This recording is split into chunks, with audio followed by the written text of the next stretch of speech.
this is Konganaya outside of Demico, the western pavement of Demico, and they are of course performing some cultural tunes Saturday morning.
when we remembered Zion. So let the words from our mouth and the meditation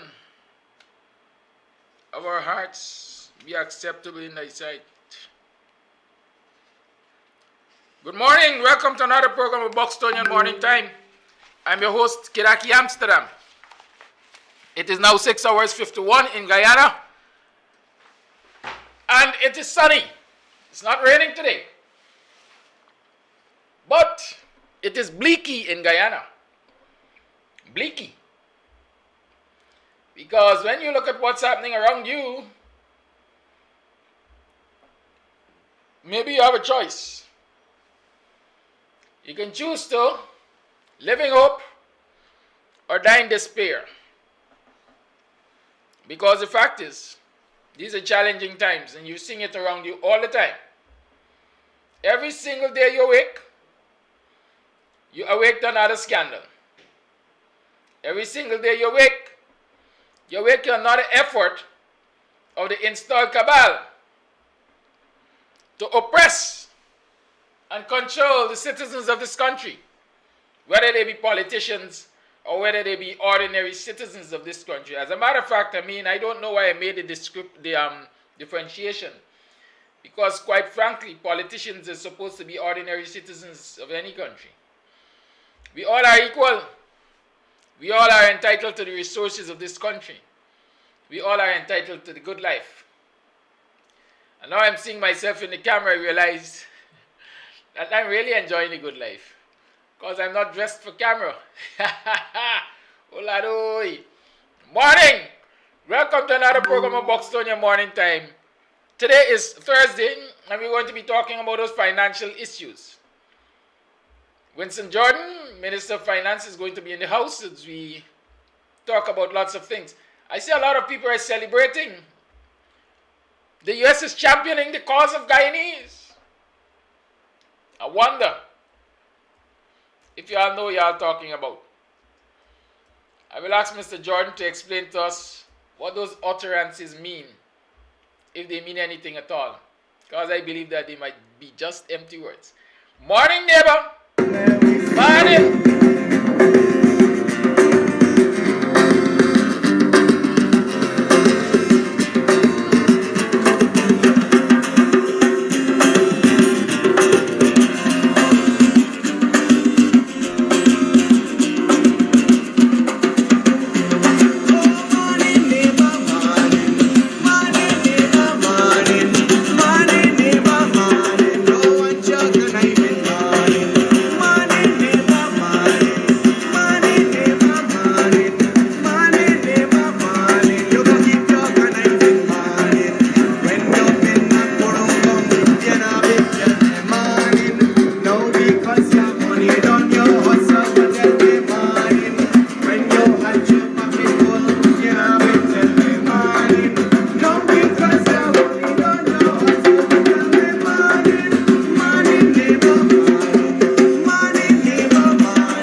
your conniving morning.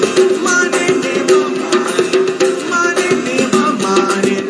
Morning, neighbor, morning. You go keep your conniving morning. Morning, neighbor. Morning, neighbor. Morning, neighbor. I want your conniving morning.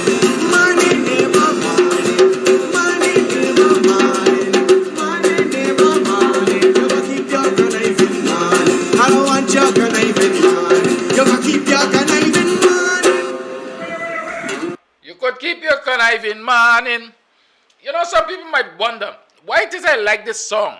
I don't know why others like it, but I will play it every morning for as long as I have, the opportunity to play it. I like this song because it speaks of connivance. What is connivance? A lot of you hearing this thing every morning, noon, and night. You could keep your conniving morning. But what is connivance? Connivance is the willingness to secretly allow or be involved in wrongdoing, especially an immoral or illegal act. Let me talk again. Welcome to class, students. Connivance, the act of conspiring or conniving, especially with the knowledge of an active or passive consent to wrongdoing, or a twist in truth to make something appear as something that it is not. You all know what I'm saying? That's connivance. And so, chairman of the Police Service Commission says he's afraid of connivance. He accuses the illegitimate administration of connivance. And he says that those who are responsible for administration in the police force, among other things, are deeply involved in connivance. And guess what? Those claims of connivance in the police force were supported by no other than the Chief Justice. I know y'all don't like her. I know y'all say she's biased. She don't like APNU and so on and so forth. But for all intents and purposes, she ruled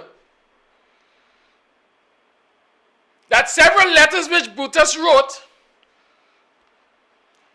to what she described as his rivals in the lineup for promotion were self-serving. The accusations were not, there was no evidence provided to support the accusations. I think her words were, there was a paucity of evidence.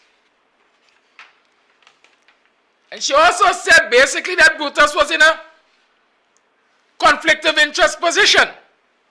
Like Karambash is in a conflict of interest position. These are people who are tainted. These are people who allegations are made against. These are people who complaints are before the Police Service Commission. But these are people who are investigating, members of the Police Service Commission. Among others, they're investigating officers, ranks among themselves. They're investigating them. I told you yesterday that the head of ex-police association, chairman of ex-police association, what's his name, Mohan something, was placed under close arrest. Right? For as long as you're not dancing to their tune, they will be conniving. And so Paul Slow says that once this tour of duty is finished, when the life of the Police Service Commission comes to an end in August, he would stay far, as we like to say, he would stay far from the Guyana police force. He might feed them with a long spoon because he is afraid of connivance. Like he said, it's not an easy thing to be among folks and you can't even drink a mouthful of water without wondering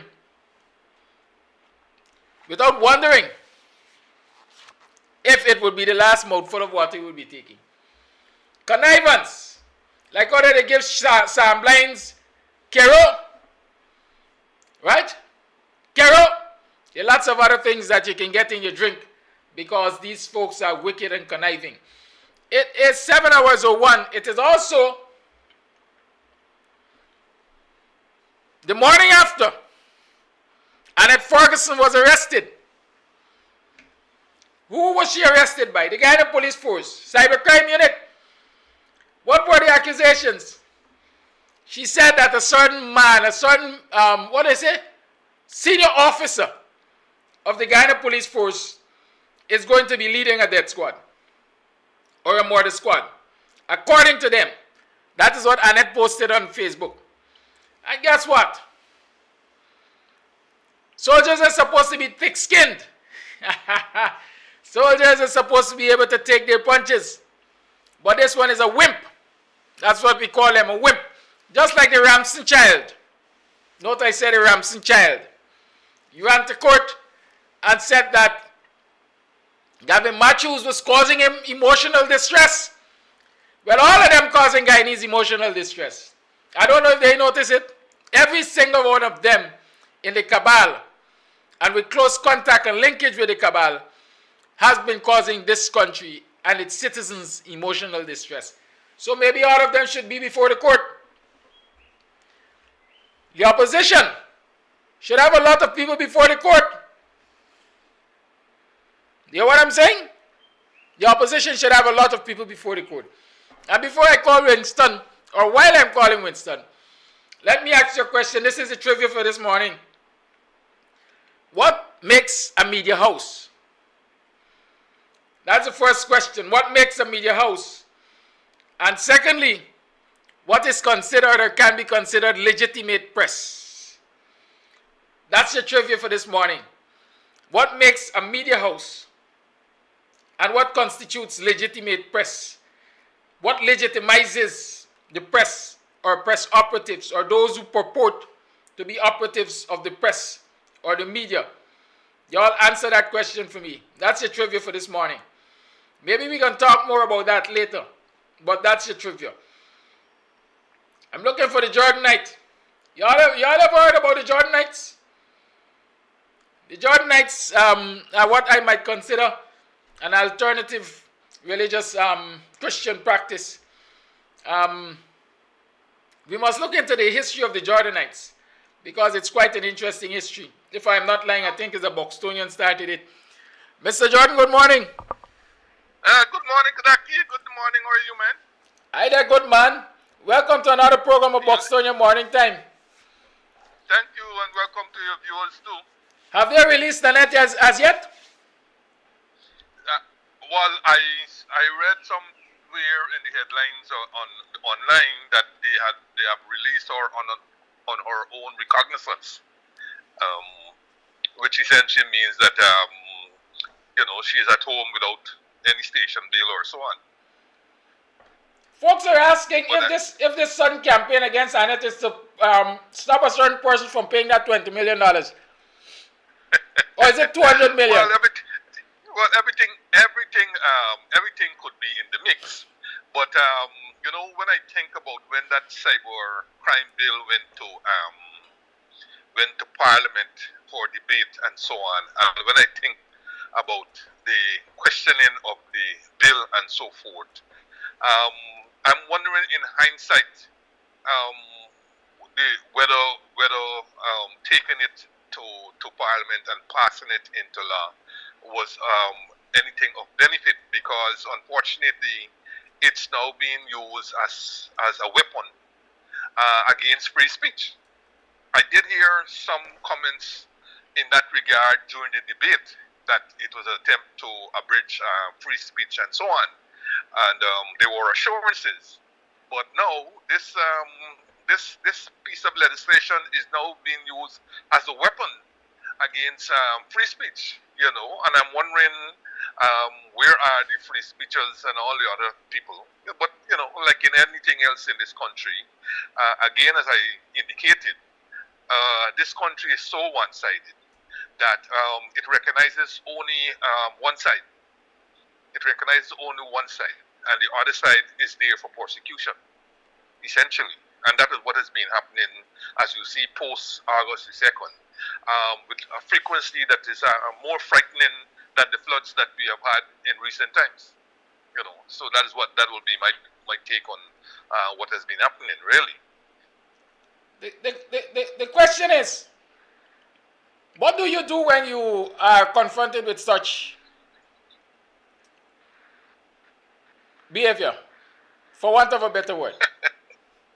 Well, I'm sure there are many things that can be done. As I said, the interesting thing is that in the parliament, for example, the opposition has almost equal strength with the government. So again, I will indicate that they have to make that count for something, essentially.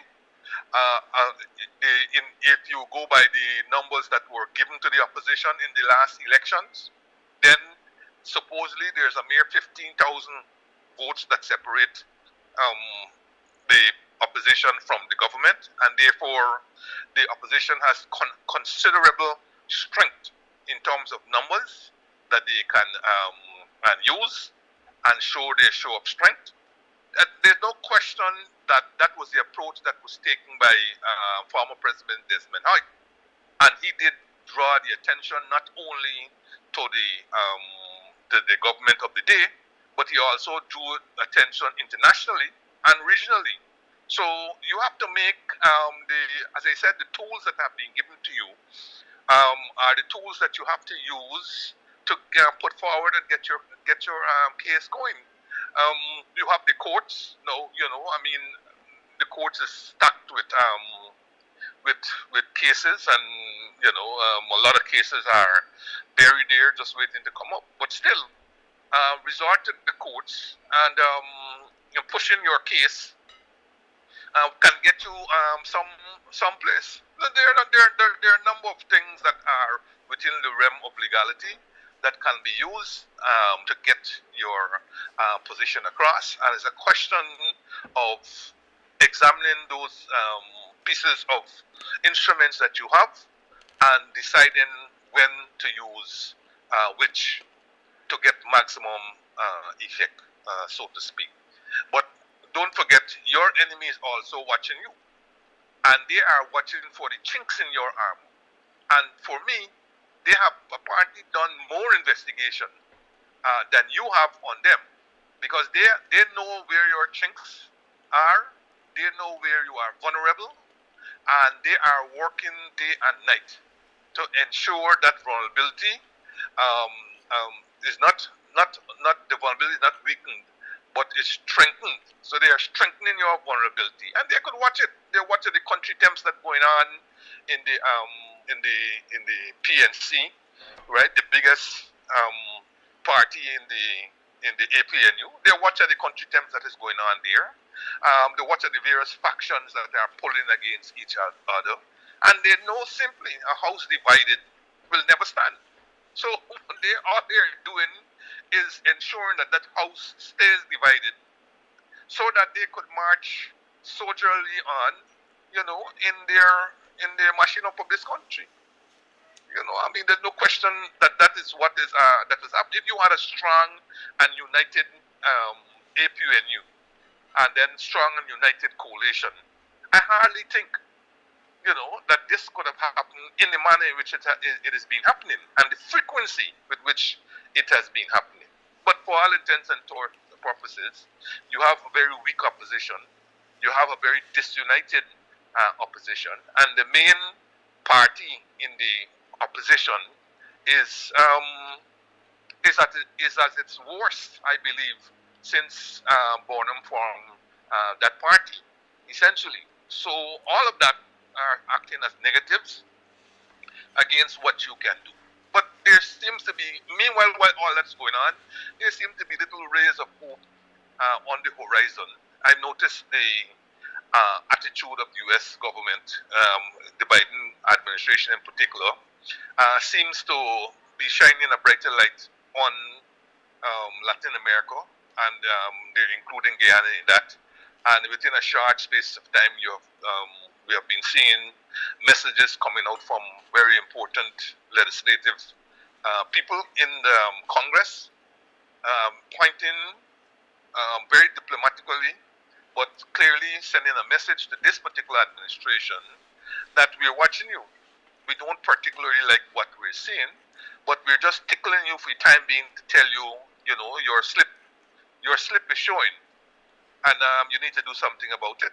Because when you hear words like, the resources must be used for all people, the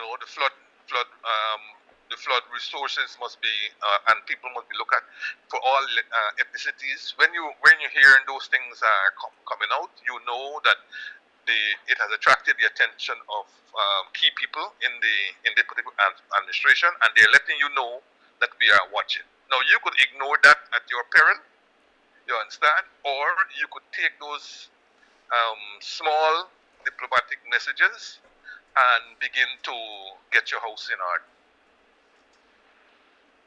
So you're putting some weight on these utterances. Yes, there is weight. I mean, there's absolute weight. Whenever a congressman or a senator or somebody like that, or a powerful person within the administration speaks, as I said, you as a government in a third world country can ignore it at your peril, and you may wish to think that Exxon is here and you're getting oil and so on, and you can ignore whatever these people are saying. But I can tell you, you will ignore it at your peril. Always remember, America is guided by permanent interests, not permanent friends, so to speak.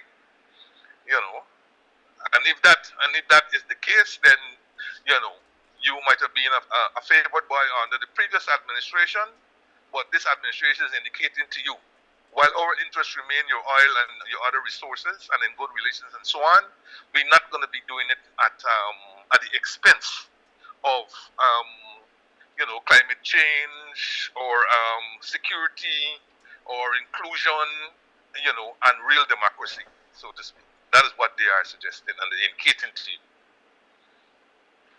I hear that. You mentioned talking about these utterances, and you reflected on the how the way the cybercrime bill is being used and so on. You also mentioned that the opposition has a fairly large, or represents a fairly large number in this country, and so it has tools to push back against the oppressive conduct of the installed government. But we're not seeing that kind of pushback which many of us are alluding to. Do you believe it's a lack of political will? Do you believe it's fair? Or, like you said, the infighting in the PNC has the opposition is so much tatters that they can't agree to a common good? I believe it's all that you have indicated. All right. Generally, certainly in the recent past, the leader of the PNC, when out of government, would also be the leader of the opposition. So the two posts were always welded into one. You have a scenario now where the leader of the PNC is not the leader of the opposition. Okay? And so the PNC is not the opposition. The opposition is more multifaceted, all right? Because it will contain elements that are not members of the PNC itself. So it's more multifaceted. But you have a scenario here where, for example, the leader of the opposition was not an elected member of the central executive of the PNC. All right? I think he was co-opted by the leader of the PNC under the constitution of the PNC. So you have all those little things that are playing out. So the issue of fear, the issue of politics, and all the different things that you mentioned just now will come into play. You don't have that fluidity in the opposition that you will expect when the two positions are welded together. And you talk about slow looking over his back. With all due deference to my good friend Joe, I don't know that since he is not the leader of the PNC, and since he is not an elected member of the central executive, that he himself also has to look over his shoulder when he attempts to make decisions. You understand? So you always have to have that input from whoever put him there. In addition, of course, to have the input of the general PNC plus all the other different pieces that make up the opposition.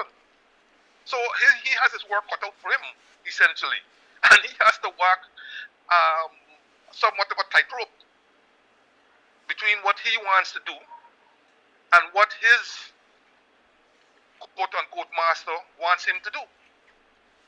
Right? So he has to walk that tightrope.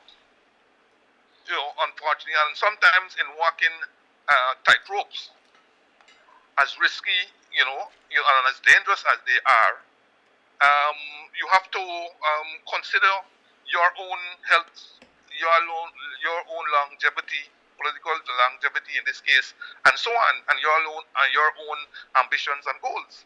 So all those things come into the mix and determine what actions or what kind of reactions you will get, and so forth. That is how I see it, really. And unless the situation changes fairly quickly, then looking for reactions that will put the government under some kind of pressure will continue to be delayed in the kind of environment that you have right now. I hasten to say that perhaps you have to wait until after the whole brouhaha in the PNC settled and a leader emerges, a leader who has the confidence of the party emerges, and allow that person to consolidate their position in the party, and then having their influence over the opposition in terms of how the opposition sees its remaining term in office. They say while the grass is growing, the horse is starving. And they also say when brothers fight, strangers inherit. Am I hearing you say that perhaps Joe is, or the presence of Joe is part of why the opposition responses are so, quote-unquote, ineffective? Well, all I'm indicating to you is make an analysis of how I see the situation. And as I said, in the context that Joe is not the leader of the PNC, okay, where before, as I said, in the case of Desmond Hyde was leader of the opposition, and he was also leader of the PNC. Robert Corbyn was leader of the PNC, and he was also leader of the opposition. And I believe when Burnham was in opposition, he was leader of the PNC, and he was, I think, opposition leader when he was opposition leader. So all the leaders, and even Granger, when he was, I believe when he was, there was a time when he was also leader of opposition and leader of the PNC. I think I'm trying to remember whether he had been elected leader of the PNC by then. Yes, I think he had been elected leader of the PNC by then. So even he himself was both. But this is the first time, I dare say, where you have a leader of the opposition, as it relates to the PNC, being different from the leader of the PNC. Okay? And you can see that there must be differences in strategies, differences in tactics, and so on, between the leader of the opposition that is different than the leader of the PNC. There must be, And no matter how much, instructions, guidelines, or whatever you get from the party and the leader of the party, you being different, you have your own take on things. You have your own strategies and so on. And so that those get subsumed or delayed or set aside or whatever because you're not the leader of the party. And that is where I keep saying, that is where I'm saying perhaps that Joe is hamstrung. He is hamstrung in that regard. But And his position would be made worse if he is dealing with somebody who is maybe, say, we used to call it strong-willed, right? Or who has a towering presence, or something like that. He will be even further hamstrung and hogtied if he has to deal with such an individual.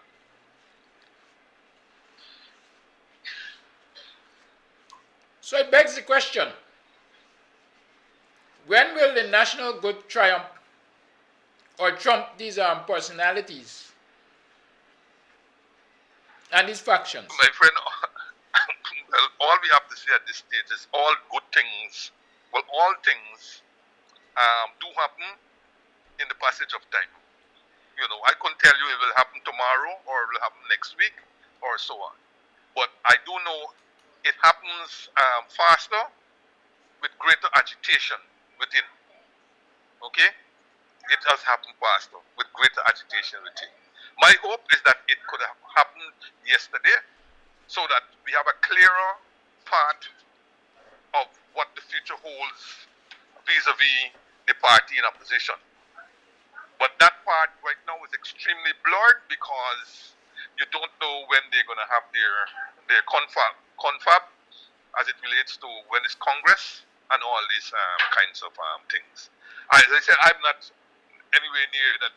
I'm not anywhere near the PNC or so on. But I would think the holding of Congress to elect a new leader so that we can see a clear path. I believe even in a pandemic there may be options, and for me it's for the senior, particularly the senior people at one level, and then of course the general membership at another level, to really sit down and ask themselves whether what they have today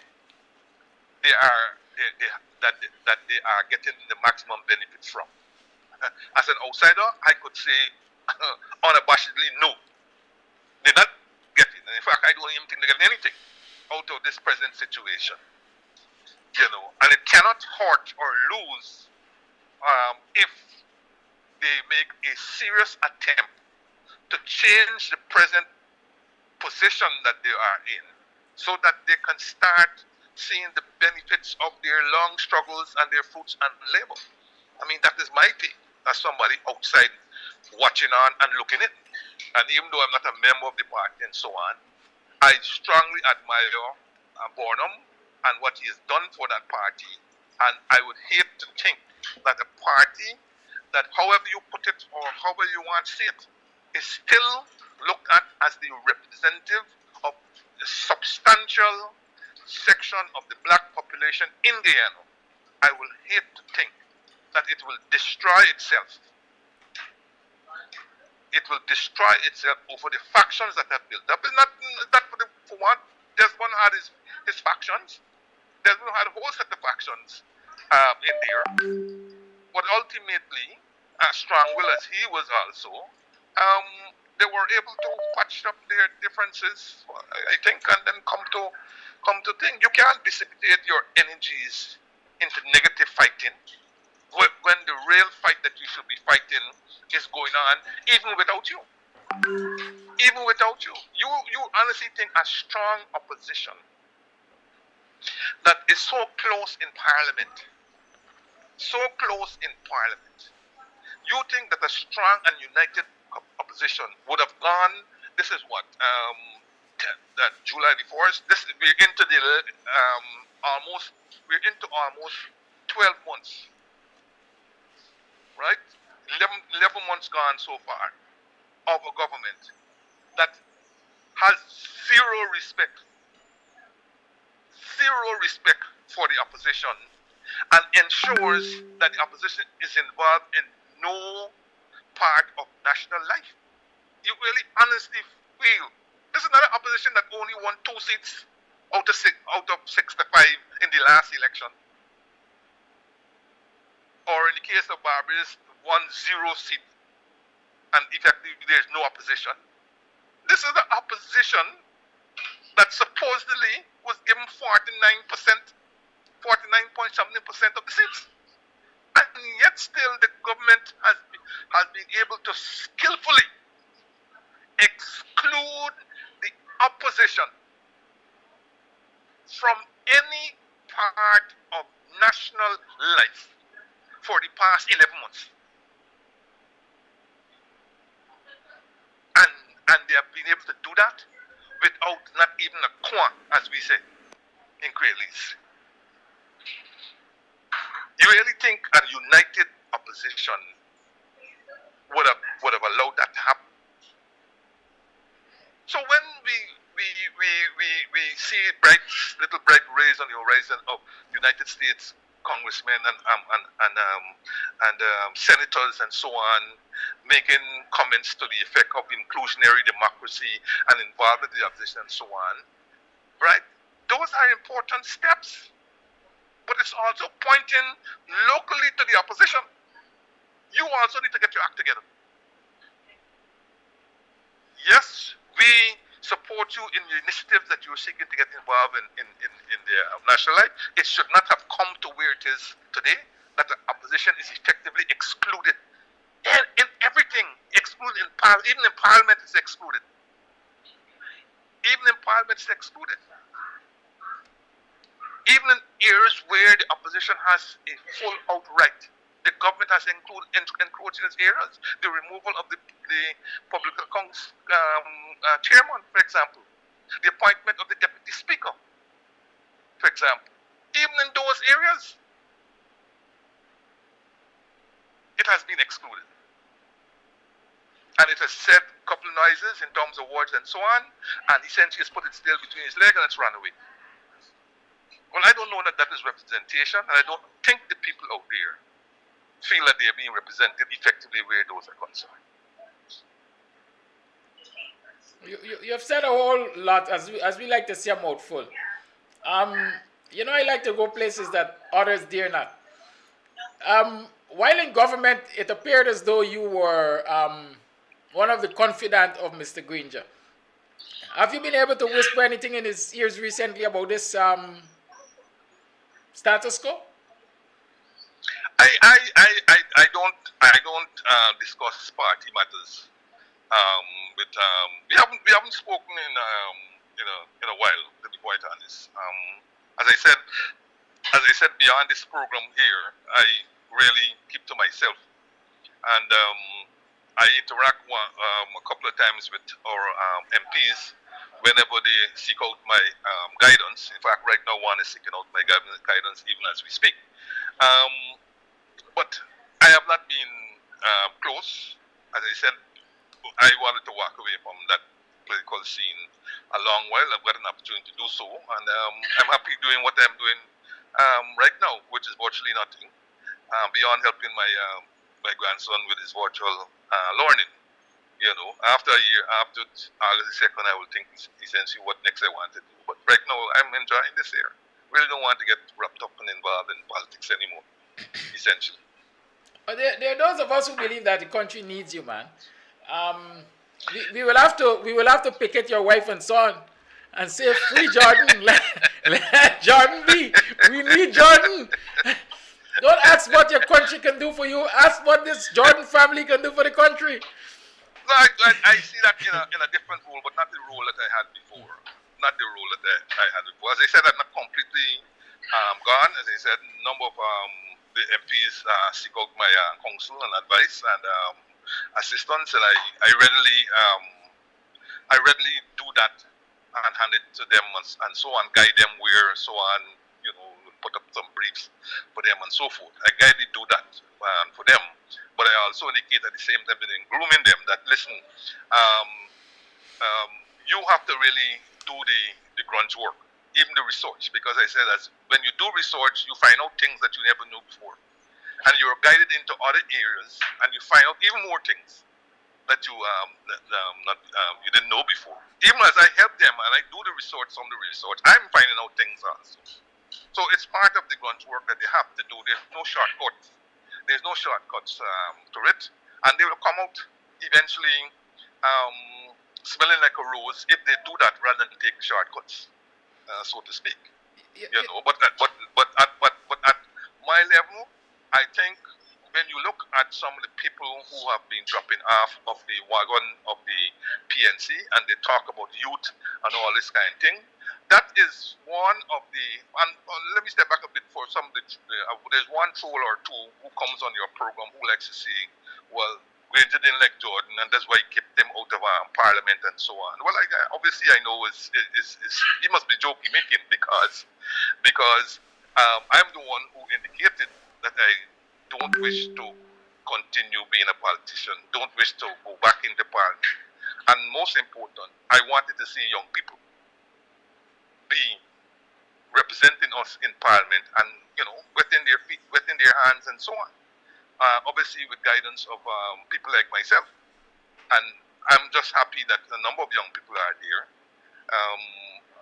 By the time you get to the midterm, an assessment can be made, and some additional set of people get an opportunity, while some others are relieved, not relieved in the sense of terminated, but are asked to do additional work in a number of areas. But as much exposure as can be had in this term, maybe 2.5 years each, for a number of young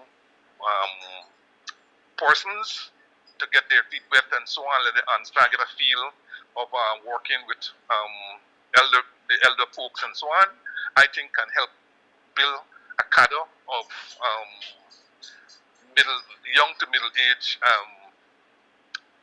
MPs who can be future leaders of the party and the coalition itself. So that was my take. I've been asked several times to, even right now, sometimes people say, man, can you change your mind? I said no. So that will be my stance. No more begging or asking of where that is concerned. Yeah, that might be in the role of finance minister, etc. But as they say, I like to be the devil's advocate.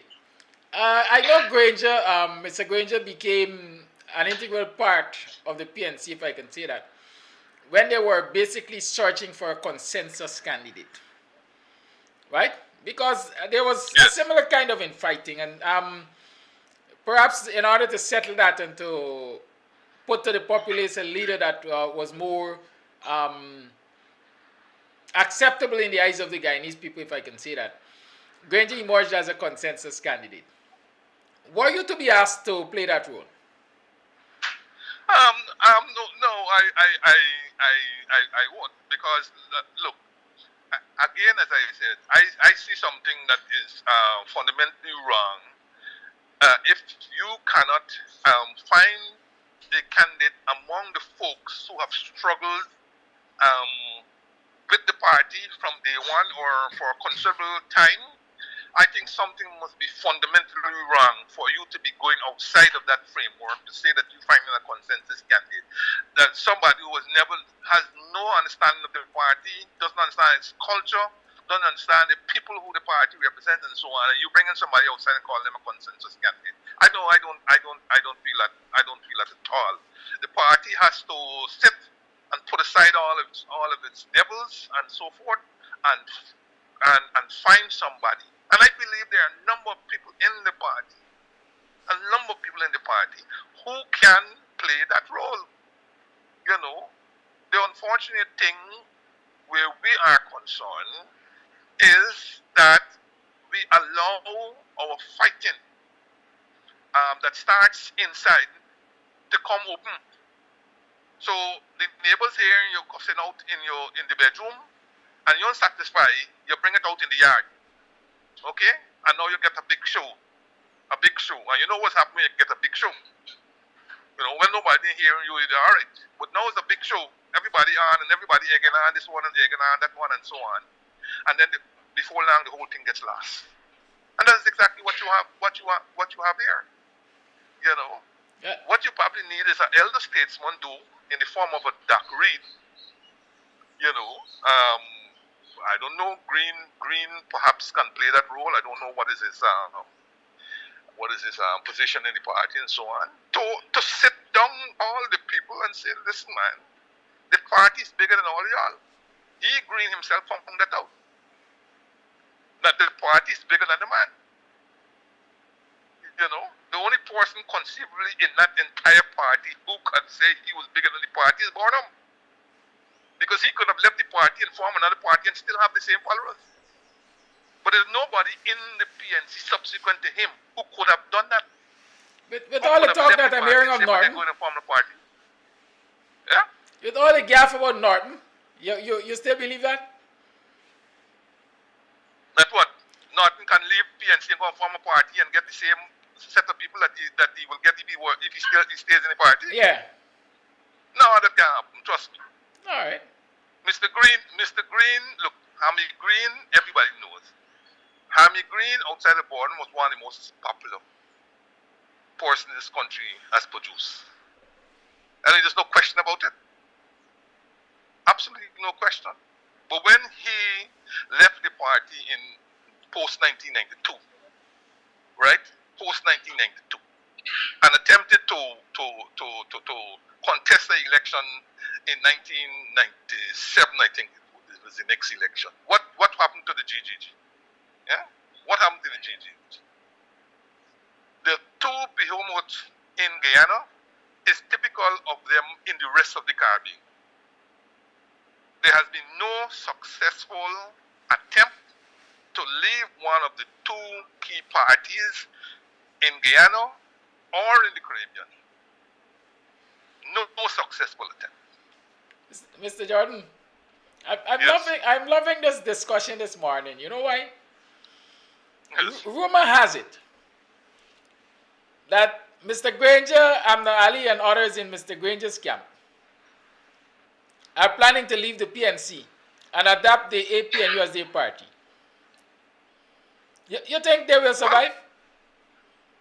My friend, the party is bigger, and the PNC will survive any attempt to form shades of it, you know, or other factions of it. The PNC will survive. The PNC is an institution built over a number of years, tried and tested, and it has formidable leaders who have came before and who have proved their mettle, tested in battle and so on. You know, the novelty of somebody breaking off and going to form their own party soon wears off. I'm saying to you, look to the Caribbean and tell me which person who broke off from one of the two national parties, which person was successful in their career, in their political career? Which person? Name me one. Raphael Trotman, Comrade Ramjatan. When did what? Become what? They became ministers of government. They became ministers of government in a coalition, not winning elections outright. You see, the point is, success is relative. That's all I want to say. Anyways, listen. Listen. I have a simple math formula. And you will take this away with you and trouble everybody else with it. Right? You cannot divide a minority to achieve a majority. Try it and see. You can't divide a minority to achieve a majority. Everybody who said they're breaking up and splintering and so on, they're merely splintering the existing vote. They're not bringing anything new.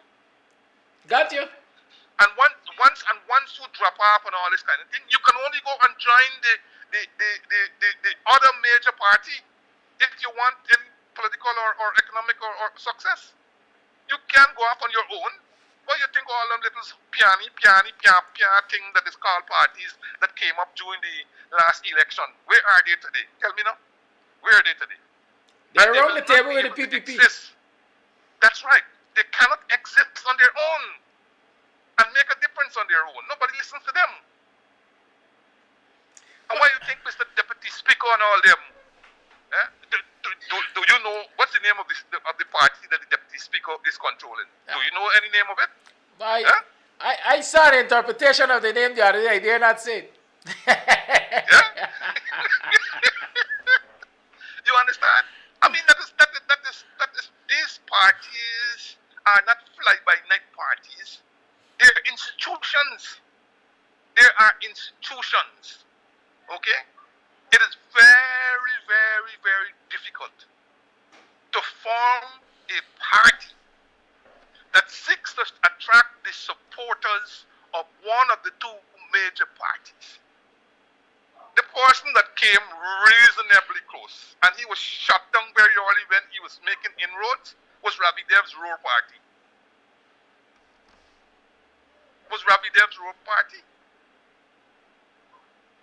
And he was shut down because he was trying to get control of the sugar union, the sugar workers, which would have given him a big boost. He was actually making inroads at the time. But then there was a time when the elephant will allow flies to buzz around him when they are good, when they are eating the ticks and whatever it is. When they start eating into flesh is when the elephant gets mad. You understand? I'm with you. I'm with you. Yeah, you know, you got me mashing toes this morning. We mashing toes together, though. You can't divide a minority and get a majority. That's right. Mr. Granger recently said that the coalition is stronger for the formation of two new quote-unquote political parties by individual members of the coalition. Is he right? Well, put it this way. Well, he could be right. Yeah? Or he could be right. You know, in one sense, he is right. The greater numbers presupposes, right? Greater numbers presuppose greater strength. Okay? Yeah, but when you add in two more, rather than 20,000 more, I think it was meant to be, if not the joke of the year, then certainly the joke of the times. Right? I mean, you can't add two more one person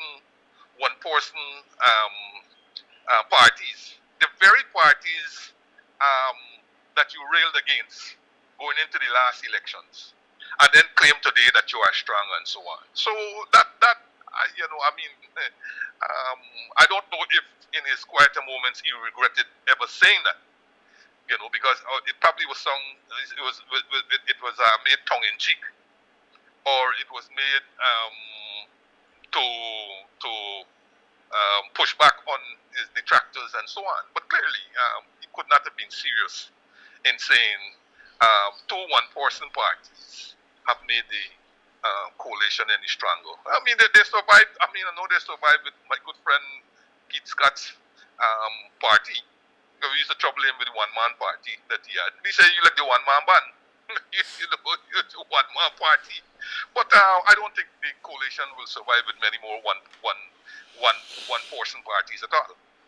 You know, and maybe if I want to be very charitable, what he's suggesting in the issue of being stronger is that these two persons, in the passage of time, will show their mettle by bringing new people, not existing people following the PNC, but new people to add to the numbers.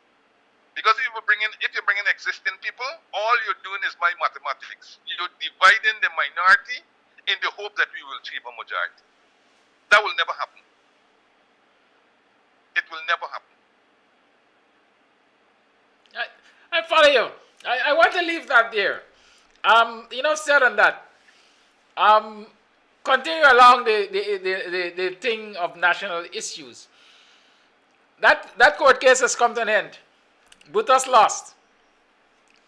The Police Service Commission acted. We have seen a press release from the government saying, well, we ain't got no time with the actions of the Police Service Commission. They ain't got no merit. What's your take on that? And let me give you some double-barrel questions here. What's your take on that? And as the man who has been at the helm of financing, holding the country's purse up to recently, do you believe those promoted officers are going to get paid? Well, taking the force one force, I think there's a lot of hubris on the part of the government. But since they are the executive, you will be forced to go back to court, all right, to get some, I won't say clarity because this is quite clear. I think if you go back to January, this list had already been prepared and was about to be released when the action was filed. And so, in keeping with the judge, the injunction or whatever the judge had put in them, the list was held until determination of the matter. The matter has now been determined, and as you can see, from the time the matter was determined, the list was released. Because the only thing was to be settled in this matter was whether the court case would have gone against the Public Service Commission, in which case they would have had to go back and do the list. But the court case went in favor of the Public Service Commission, who had already prepared a list in January. And all they did was to release the list. No, they didn't even have to mix and all these kinds of things. Right? They didn't have to meet and so forth. The list was already prepared, signed off on everything, and being held in a vault or in a drawer, a locked drawer, waiting on the outcome of the case. And once the outcome of the case was in the favor of the Police Service Commission, I keep saying Public Service, Police Service Commission, and then all they had to do is to unlock the drawer and release the list to the public. There's absolutely no order that the president had put in suspending the Police Service Commission that would have affected that list. Because the Police Service Commission didn't meet after the suspension, which also is in question. They didn't meet after the suspension to determine the list. The list had already been determined. And therefore, if you're now seeking to say that you're going to ignore the list, then it's for the lawyers to determine what actions can be brought to force the government to recognize the list, to accept the list, and to pay the people. They're not going to pay them, of course, because they're the executive. But again, a court will be able to tell whether the actions of the executive are excessive and whatnot and whatnot. But my interpretation is that the list is valid. The list was not prepared post suspension of the PSC, but it had already been prepared in January and ready to be released when an injunction by the court stopped them from releasing the list until the matters were heard. The matters have been heard. Everything went in favor of the Public Service Commission. The list is valid, and the government to stop with the hubris and allow this country to continue a peaceful path of development. It seems as if the government wishes to take on every faction in this country. Well, history will show that a government will do such at its own peril.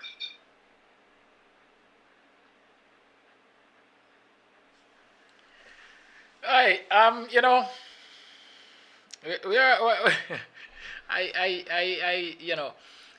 Nevertheless, we talk about a suspension. I am sure you're a student of the Constitution. I want to say, given the procedures outlined in the Constitution, do you consider that suspension even legal?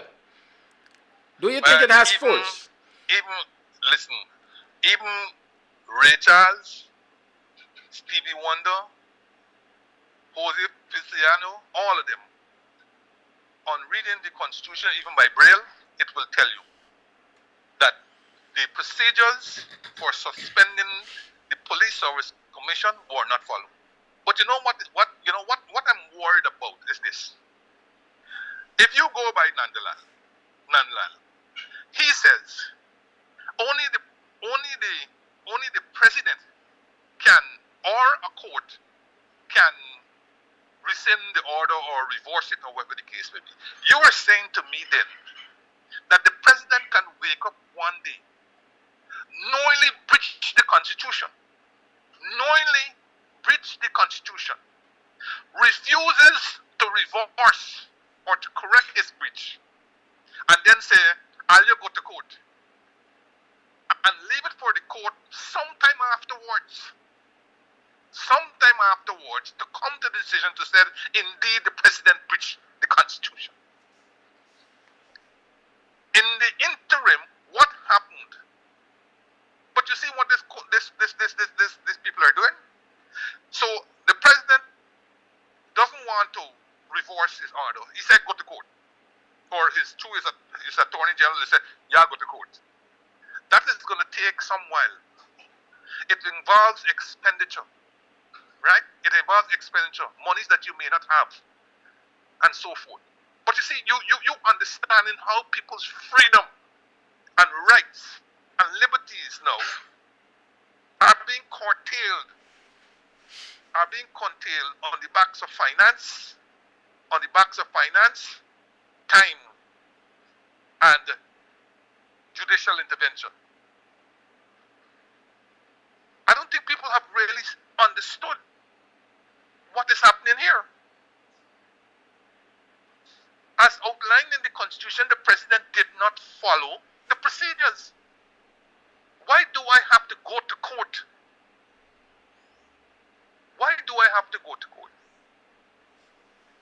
What are the sanctions when I go to court of the president, merely than just saying he was wrong and therefore you must reverse? Are there sanctions?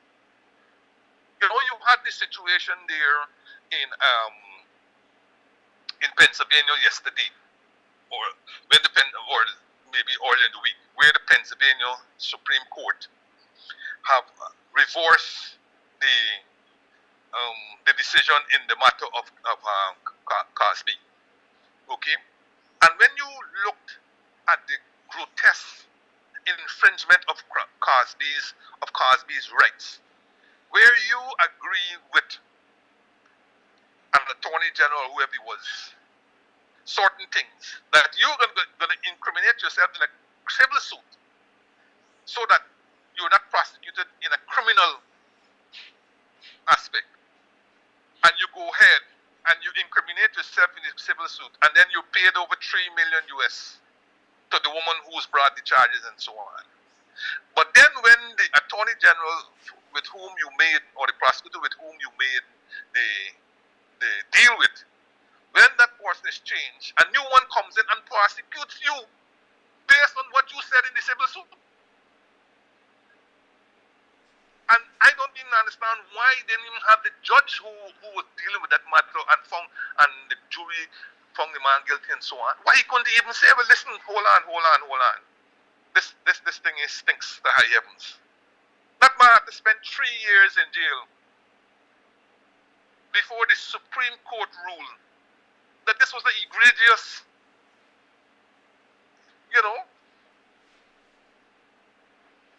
infringement of this man's rights. But in this instance, he's likely to be compensated. Well, I don't know whether it's automatic or whether, but I'm sure he has a very clear case of suing the Pennsylvania for malicious prosecution and whatnot. But this is what I am saying to you. Bring the parallel here. You having a president where it is clearly outlined the procedures, but a president who has moved to suspend the Police Service Commission, not in conformity with those procedures that were outlined. Now, why do I have to wait? But at the moment, I would say to the Police Service Commission, even with the little time that you have left, I know they don't have money because the government made no monies available to them for them to employ lawyers. But some friend of the court should pick up this matter, and take it to court quickly about the suspension. And even if a new police service commission is put in place and discontinues the matter, I think in the interest of public policy and fairness and so on, the matter should continue so that a decision could be made that sets the bar for similar matters in future. But I don't believe we should allow this. I don't know how long it takes to put together these cases and so on, but I thought by now, in relation to the suspension, that a court matter would have been set in motion where that is concerned. But, I guess lawyers are now fatigued and so forth. But for me, this is a case that could have called for very early trial and so on, and so we get a decision on it. But for this to stand here is really putting a crimp on the democracy that we so love to talk about. And we're talking about we're talking about constitutional breaches. The failure to follow the prescribed process for the suspension of the Police Service Commission. We're also talking about interference into the work of a constitutional body. And I'm sure there's so many other infringements which can be identified and be pointed at the president in this matter. Don't you think the opposition should also make moves to activate a process in Parliament for the president's removal or discipline, whatever you want to call it? And all of those are on the table, Kidackie. Where I'm concerned, all of those are on the table. I am hoping that they are on the table also of the opposition, and that it, in their view, it's just a matter of time and timing and lining up the ducks before it is done. The problem you have with also the opposition at the moment is that it is not monolithic. It is not monolithic. And while one part of the opposition may wish to go down that route, another part may not necessarily want to go down that route. So you have those kinds of issues in this opposition that you have. Already you have one opposition member who does not even identify as an opposition member. You understand? So instead of having 32, you effectively down to 31. And in that 31, you have 6 different entities, I believe, involved in that 31. So you don't have the PPP type situation where everybody belongs. Remember, the PPP-C now, you don't really have a C anymore. The C has been subsumed in the PPP. I don't even think you ever had a C. But it was just there, put to peace the Americans back in 1992. They had one man at sea, Sam Mines. Henry Jeff used to like to think that he was a C too. And Dale Bisnat and them used to think that they were C. You understand? But essentially what really happened was that C was put there to appease the Americans post 1992 so that they don't so the ill will that they had over Jagan back in the days and the communism and so on would not be too uncomfortable with having another PPP government in place. But the C has been a joke from day one. The C could not tell you any philosophy, any ideology. They never met as a thing. They didn't know who was who and all this kind of thing. But that is neither here nor there. But the PPP is a party, is an institution. It's a ideology and philosophy and everything else. But they do not have the horrors that you have with the coalition. You have 6 different entities that you got to deal with. You understand? And everybody has their own, the idea of how things must go. And then you got to deal with petulance and all this kinds of story with 6 different people. So that has to call for a real lining up of a matter, right? Where everybody is going to be behind it, and on the day when it comes to the voting, nobody don't get diarrhea and so on and suddenly decide that they can't vote. You understand how these things go, brother? I understand. I understand. Understand? A lot of diarrhea on the day is happening. Okay? So Well, we've seen it happen before. well, there you go. You understand? So it is easier said than done. And the last thing you want is when you bring something like that up, and on the day you got a lot of wavering that's taking place. Okay? Because you would look, in fact, I think you would look even worse than you are right now if that were to happen. You seem to be suggesting that they're gatekeepers to the PPP and the coalition.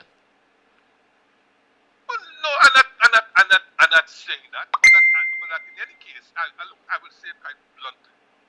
If you, as a party, governing or in opposition, don't have a friend or two in your enemy's camp who you can call on from time to time or daily for certain information. If you don't have a friend or two, then you're wasting time as a party. You're wasting time. Every party tries to get one up on the other because they know it's good business. I need to know what is going on in your party, in the belly of the party. I need to know how your leader thinks. I need to know who are the movers and shakers. You understand? And I have to find ways to neutralize those movers and shakers. You really honestly believe that you could sit down as a government and think that your opposition is not planning to unseat you? You have to start with that premise anyhow. All skin teeth na laugh. So even as you shaking your opponent's hand, you must be feeling the pulse. Because you know they got some people who could look into your eye and so on and tell you that you're suffering from X, Y, and Z. You must be able to do that. You must be feeling the pulse to see if it's a weak pulse, to see if his palms sweating, to see if he exuding an odor when he's under pressure and so on. You need to know all of these things and to be able to have your scribes and your different people in the back room determine what is going on. You see the North Korean leader, how they done figure out that maybe something is wrong here? You know, he suddenly lost weight, he's looking a little droopy and all this kind of different story. And they all got people working on the back to indicate what that means and whether they could go forward with certain things and so on. You can't run no government or no opposition without having people. Of course, you don't want to come out and say that you're doing it. But I am sure that both parties will have people who they could call upon. Well, I'm not sure about both parties. I know the PPP has. They've proven that they had Charandas to start with. Well, they had Charandas, and maybe I don't know, but like I said though, if you have an institution like we had with 6 different people. The first thing, that's why I tell you I like Barnum. People, everybody got the good and the bad, but for me, Barnum was such a master tactician. We may not like some of his tactics and so on, but he was a master tactician. You think when Barnum had to go in bed with the UDP and whoever else to get into the 1964 elections and form a coalition, you think he sat down and said, okay, I'm now prime minister, I'm king of the road and so on? He was always strategizing because he knew what coalitions gave.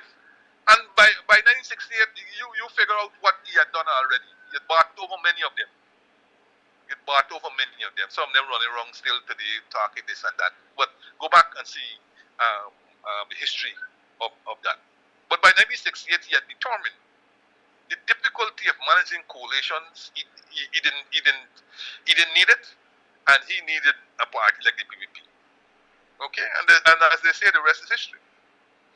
But coalitions aren't easy to manage. And like I said sometime back on one of these programs here, show me the coalition around the world that has had a smooth time in managing. You know, people say, well, look, go across the Suriname. But you know how many times Suriname coalition broke up and they had to go to the elections? Yeah. In fact, at one time, Suriname had an intervention by the army and so on, and the army imposed itself in the constitution that they must be part of the government. So you know, coalition is very, very, very, very difficult to manage. Very difficult. Very difficult to manage. You know, and it wasn't any different. It wasn't any different between 2015 and 2020. It wasn't any different at all. So, but any government, whether coalition or otherwise, they're looking to be defeated, and they're looking for all demise if they don't strategize about how to make the weak strong and how to also deal with your opposing entity. You know, I like to consider them my opponents because, you know, I always figuring, they're there to unseat me, and I need to fortify myself, and I wish to do the things all legal to fortify myself. And in many ways, that was a failing of the coalition. Okay. Let's talk. What have you had your eyes on in terms of the money? I see the illegitimates have gotten some money for flood relief and so on and so forth, among other things. Look, for me, those are neither here nor there. I think what we're missing fundamentally in Guyana, as we have discussed on this program on a number of occasions, is a blueprint for the development of the country. Okay? Those things there are ad hoc interventions, and the interventions themselves are partial. You look, for example, the country under severe stress as it relates to prices. I mean, I saw yesterday the price of oil, for example, is $75 a barrel. Okay? They're going to have even more ripple effects, notwithstanding the floods and COVID and all these kinds of things. They're going to have even more ripple effects on this economy. Okay? Already I saw a squash in one of the supermarket pricing at $2,000 and something for squash. Man, you got a lot of that thing used to grow and nobody used to want to eat it. We used to call the thing slow poison. Slow poison. You understand? $2,000 and something in a supermarket for squash. And the squash looked like it had better days. You understand? 8 strings of boro or 6 strings of boro for $1,000 and something. My friend, except for those who are earning oil money in Guyana, and those who are within other nefarious, and those who are in nefarious businesses and so on, you have to admit that the bulk of the population in Guyana are going to have, in addition to COVID, in addition to what they had to endure on the flood, they're going to have nutritional problems. They're going to have nutritional problems. Meanwhile, while that is going on, you're having this other fast food outlet being open and that other fast food outlet being open. Okay? Fast food outlets equal diabetes. So you have a situation right now where the ordinary man, even the public servants, cannot afford to go with a balanced diet for things that are grown in Guyana, not imported. I don't know that we imported squash. The things are grown in Guyana, and they can't have access to it. But I predicted all of this. And in many ways, you didn't even have to have the flood and the COVID for this to happen. It happens where an industry such as oil comes in and makes a mockery of your economy if you're not capable, if you don't manage it properly. All the little planting areas and so on, is a planting. Now people want to put in a little shop or a little this or a little that to service the oil sector. More and more things going to oil and less going to food and so forth. That may not be the case here because we got lots of land and so forth. But the long and short is, I never counted on the day where I would have seen a squash being sold for 2,000 plus Guyana dollars. One squash being sold for 2,000 plus Guyana dollars. And I never counted on the day when I would have seen a large part of the Guyanese economy can't have access to basic vegetables and fruits. Vegetables and fruits. This is a serious development. It will have serious nutritional issues, and nutritional issues have an impact on productivity in the workplace. So all of this here that we're going on with, where we feel that we wait until November or December to declare a 5% to get people who are under severe stress at the moment in terms of meeting their daily requirements and their needs, which they probably weren't able to meet even 2 years ago, and they're now still earning 2 years' salary. And we think holding back on giving the people money is making us looking good. I think we are going to see the effects of this kind of non-policy very soon. Okay? In fact, some of the negative effects you've already seen in terms of the rise in crime, the prostitution, the rise in crime. And when you look at the crime, I mean, you may think that more than so on may be down, but look at where the rise in crime is: the snatching of people's purse, their property, and so on. Look and see how many of those kinds of crimes are now hitting the stand, to such an extent that I believe there's an advisory out by the American and Canadian embassies about this kind of crime in Guyana. You just got to look and see. And then I saw somewhere where the minister in the office, the president with responsibility for finance, my God, what a title, is asking now for. He says they're receptive to new ideas.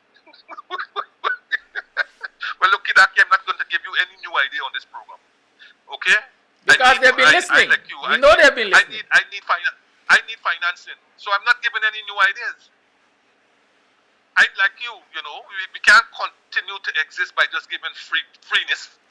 The legitimate press has been listening, and they too have been listening. Either directly or through the legitimate press. Right? I'm not giving any more free lessons and free ideas because they're being gobbled up. They're being gobbled up, repackaged, and coming out and let other people smelling like roses. And all this for free. Let me announce the establishment of KAMS and Jordan's consultancy. They were right. Contact us on 6225933. We got the ideas. Mr. Jordan, we talk about crime. And Nadler says that they were trying to prevent trafficking in persons. Hence the visa requirement for Haitians. Look, Kidackie, that Haiti thing has it has really, it fills my eyes with tears, quite frankly, because not only in Guyana, but the rest of CARICOM, as far as I'm concerned, and their treatment of Haiti. And you don't need a history lesson here. I once sent you something, and perhaps you could package this in pieces and let the public, know about it and so on. But when you look and see the blow that was struck by Haiti for black freedom in this country, in this hemisphere, and to see how we treat those people, with benign neglect, with scant regard, and as I said to you, Guyana is only one of 8 countries in CARICOM that require visas for Haitians to visit. So Guyana has become the 8th country to require a visa for Haitians to visit. And this in a predominantly black territory, region. We're requiring the one country that struck the blow for freedom of slavery, of slaves in this part of the world. We are now telling them, you're not welcome. You're not welcome. Look, man, this nonsense about visas, let me tell you. If people turn up at Cherry Jagan Airport and the immigration officer asks the relevant questions in the context of the treaty and the persons could not answer, then they have a right to turn them back right there and then. They have a right to put them back. I don't know whether you've been to the United States or so on. I can tell you, in going to the United States on a number of occasions, certainly not when I was minister, but prior to then, you will have immigration officers as soon as some of them come on the plane, actually, and they tell you, take out your passport. Okay? They tell you, take out their passport. And as you attempt to exit, they look at your passport, they look and see whether it's they look at the visa, they see whether it's a fake visa or not, they look at you, they ask you certain questions. And if at that particular time they're not satisfied, you cannot deplane.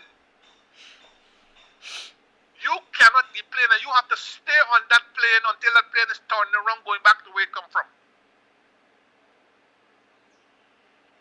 So you don't have to put in visas to tell people that they can't come to it. By the time they come to Cherry Jagan Airport there, and you ask the question, and you are not satisfied as an immigration officer that this person is coming for a legitimate purpose, then you send them back. So if they want to waste their money with a plane ride on a trip that they may not get through because they know they're not coming here for a decent purpose, that is up to them. But you don't take backward steps. You don't take backward steps in saying how the people got to get visas to come here. And then they pulled out from saying that Cuba has to come visa, because then we would have lost. Part of the thing is that we would have lost the Cubans coming to Guyana to get visas from the United States, because they have to come to Guyana to visit the American embassy to get their permanent visas. And that would have been an issue with the private sector, because a lot of private sector people have built hotels and food things and travel agencies and all these different things now that that business has come to Guyana. And the private sector will have put enormous pressure on the government not to implement visas for Cubans. And that is why you see the Cubans fell out of the basket and left with the Haitians. But I don't know that they ever really had any intent of imposing visa on Cubans. That was the red herring, so that they could get away with imposing visas with Haitians. With Haiti. You understand? But and what really as an African Guyanese, as an African force and an African Guyanese, what really gets to me, right, is outside of your strenuous discussions over the last couple of days and what David Hines had said and a few others, as a community of African Guyanese, we have not come out in favor of these people. We have not. When we were running all over the world, my friend, we ran all over the place. We overran, I think, Montserrat to such an extent that they had to put visas for Guyanese coming to Montserrat. We had overrun a little country like Montserrat. We ran all over the place. Before Suriname became a member of CARICOM, we had over 50,000 Guyanese in Suriname.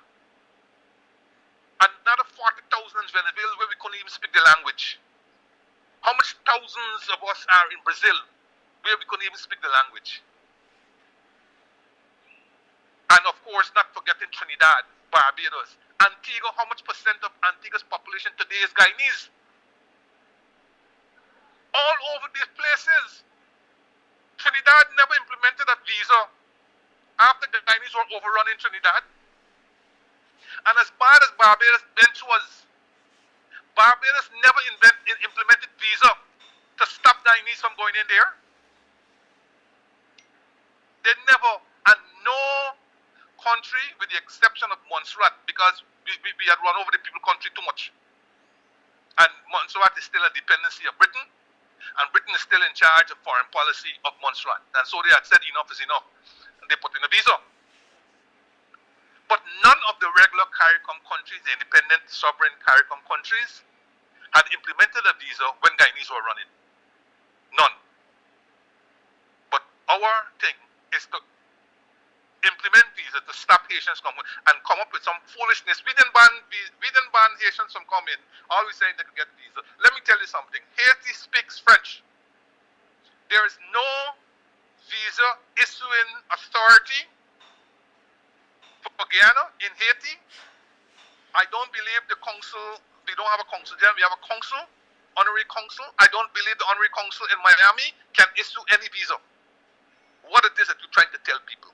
You don't have you have few embassies around the world.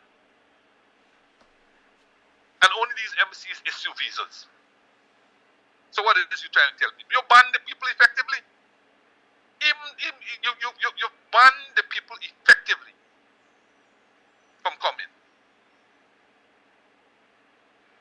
But then we have this incredibly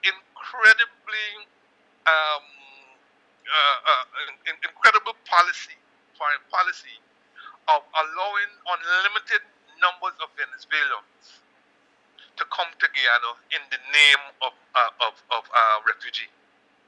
Unlimited. Not to say that they said, no, enough. 5,000 we can't take anymore. Unlimited. Now, as if you cross the border, you come into Guyana, you're like America now. Cubans land on the shores of America, you automatically get stay. This incredible policy of an antagonistic neighbor. How much money does this install government get for that? I would like to put to the government that settlement is a basis. Settlement is a basis for espousing ownership. Okay? So where before you didn't have Venezuelans in, say, Burima Wine Region 1, when you settle 15,000, 20,000, 30,000 and so on, of them in Region 1, you strengthen Venezuela's claim to that. You strengthen it. Okay? Just ask Britain and Argentina over the Falklands.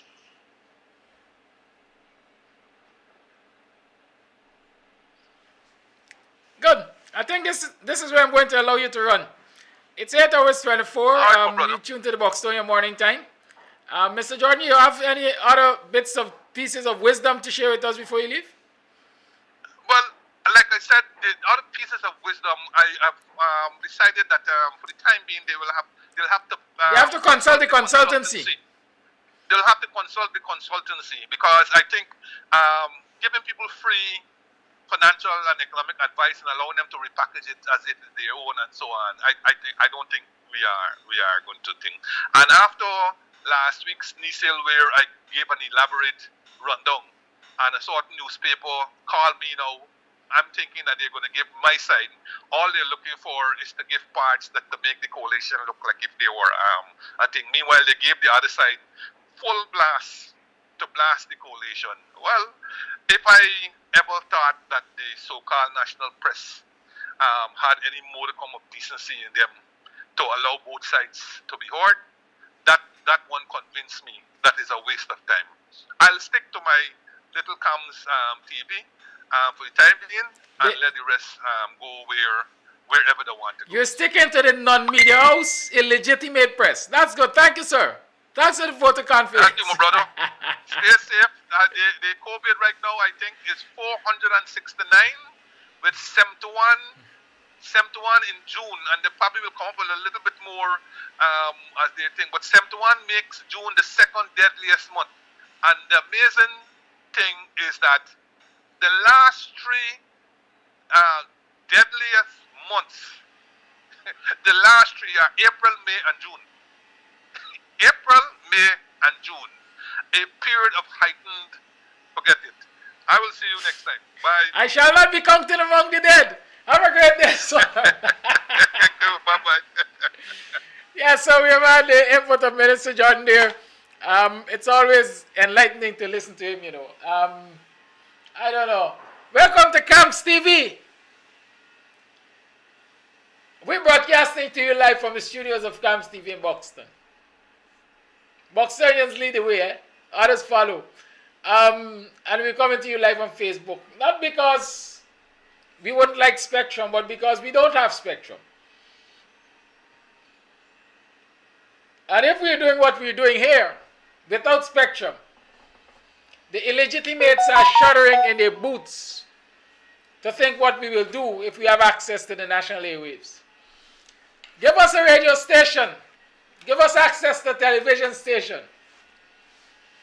And so that Guyanese people can be further educated and informed. And the legitimate press will do legitimate press work.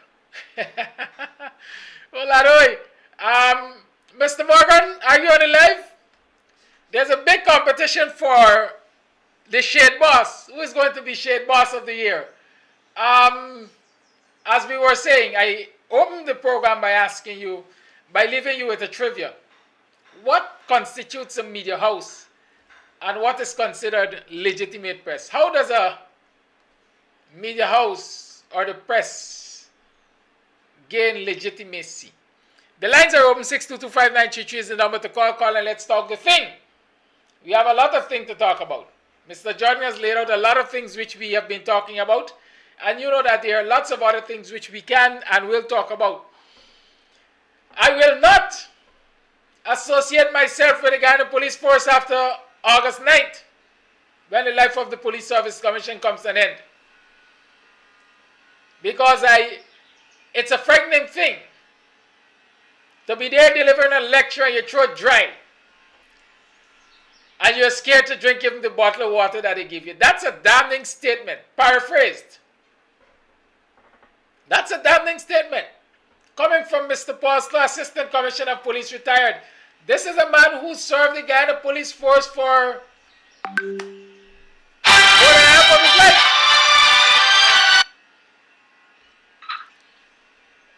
Calling live, good morning. Yeah, good morning, Mr. Amsterdam and to Mr. the Honorable Minister. Now my take is that the Minister spoke so many things.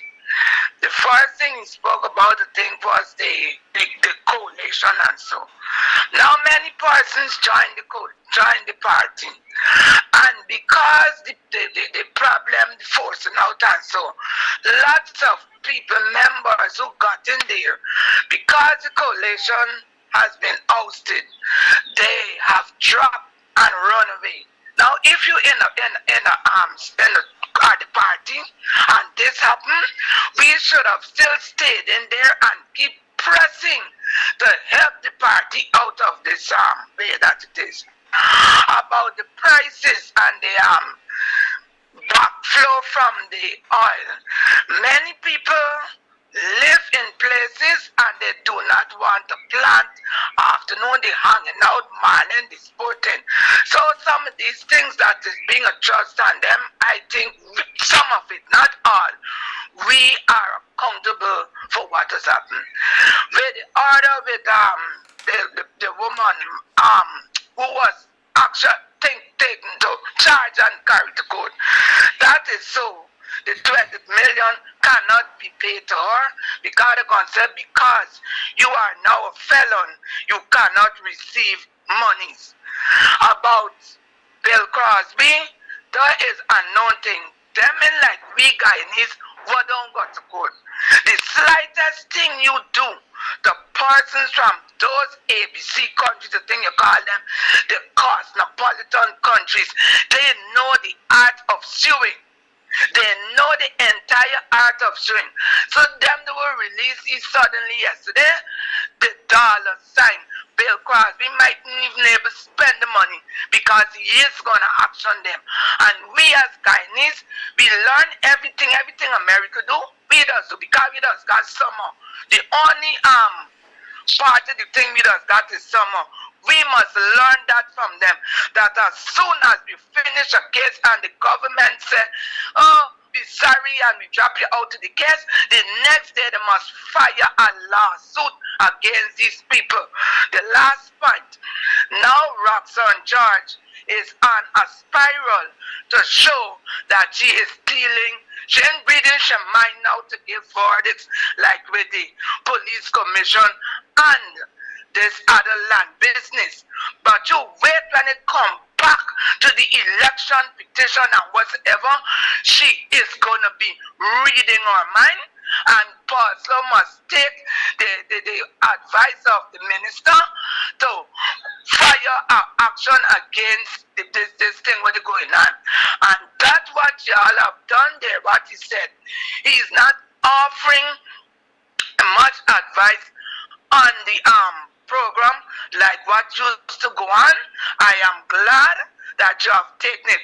And the caller of last week, he could see that what his criticism did, it has borne fruit, and that's the right way. You don't give out all your things. You throw things to the wind when you don't want. But the main things you keep, and you can't even discuss it on the phone because it's tapping into your phone. I'm coming up. I ain't want to stay on too long. But yesterday I had a problem. A person who gets onto these programs, and I said, these programs, you won't govern. He called me from Barbados, telling me that the embassy in Barbados, the Guyana embassy, called his wife and asked his wife to give them his email and certain particulars. The embassy, the Guyana embassy requested it. I said, don't do that. I said, don't do that. I said, call in to either you governor or any one of them boys and let you all tell him a way forward. I'm highlighting this because he's going to be listening, so he's going to call you. Bye-bye. Have a great day. I want y'all know that, that Bill Cosby is one of my ancestors. So I'm expecting a windfall. Yes, you tuned to the Buxtonian Morning Time. It is now 8 hours 33. This is Thursday, you know. It might appear as them taking it like the lightness comes tomorrow. Tomorrow is Friday. Hey! This is my official birthday month. Right? This is my official birthday month. I've had 2 weeks or so of pre-birthday celebrations. I'm still heading there. We got 12 days or so, 11 to go. Happy birthday to me. And those of you who are cancers like myself, happy birthday to y'all too. Have fun. We gonna have fun. We know to have fun. There's a team that is working on putting together something for us on the 24th. So what should I say? Commemorate both anniversaries, that of KAMS TV and that of myself. And so they're asking for those people who are interested in working with them. And so you can send me your information if you are interested in working with that team. And so that I can pass it on to them and they will make contact with you. Right. KAMS TV, we are going places. I'm working on getting some of our programs on national television. I've been doing some shopping around. So far, I've been told that it can cost me between $25,000 and $30,000 per hour, depending on who I talk to, and if the time is available and so on. And we also have our eyes set on radio, right? Because the kind of information which becomes available to the viewers, listeners on this program is the kind of information which everyone can benefit from. Everyone. Self-serving letters, paucity of evidence, connivance in the Guyana police force, conflict of interest. Annette, my sister, I'm glad that you're home. I know they after you. Rhonda said they think they're going to stop you from spending by a jack deal $20 million. Not under the sun, sissy. Not under the sun. We got to spend the money. Kidam's place going to be lit. Good morning. I'm just calling to say, I was listening to this thing with these boys, Harry, sing, and you can see clearly.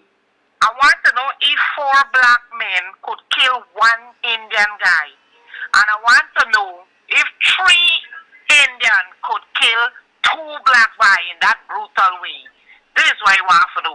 So you can see especially that these people is just doing it like black man killing coolie and coolie killing black man. And this word, coolie mean baggage by. This is what coolie mean. So I don't know what's going on in this country. Now, they don't want to pay back that girl that money. They don't want to pay she the money. So they're trumping up a lot of charges against her. The next story, they getting more money again. And this pink slip can't pay yet. People can't get them. So what they going to do with this rest of money what they get in? What going to happen? I want to know what they going to do with this money, all this money these people want. What they going to do with this money? If they're going to build shelves and pack it up, or they're going to build drawers and put it up, or what they going to do with all this money? They're punishing people. You know what is it when somebody got 3-4 children, they ain't going to school, they eat more. Single parents, you work in the layoff. Where are we going to get this money from? How will we survive? Now, they get your vaccine. You don't get the proper food to eat. No vitamins, you build up your immune system. Now when the vaccine you get it now, it counteract your whole system. Because your body, your immune system is down. Then you got a next story now they're coming up with. You gotta take the vaccine.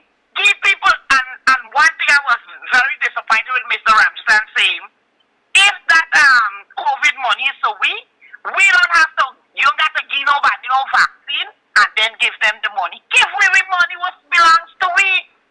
Give us our money because we need it. We need our money. They're not walking around and see what's going on in this country. They ain't seen how the poor man is suffering. I have to pick up the daily rainfall.